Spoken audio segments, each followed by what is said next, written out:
Hello everyone, কেমন আছো তোমরা? আশা করছি তোমরা সবাই খুব ভালো আছো। আমিও খুব ভালো আছি। তো চলো আজকে তোমাদের সাথে আমার কিছু জীবন কাহিনী শেয়ার করি। তার আগে কিছু ছোট্ট করে একটা কথা বলে নিই। আমি কারোর জন্য মধু, কারোর জন্য বিষ। এটা যার যার ব্যবহারের ওপর নির্ভর করে। আমার সাথে কিছু কিছু মানুষ এমন ব্যবহার করে যে না, তারা আমাকে খুব বিশ্বাস করে, খুব ভালোবাসে।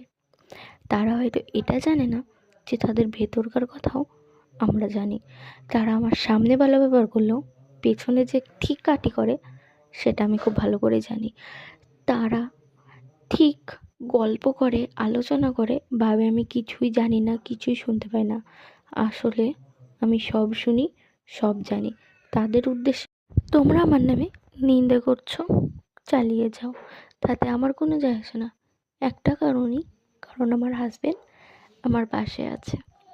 আর আমার হাজবেন্ড খুব ভালো মতনই জানে কার দোষ কতটা।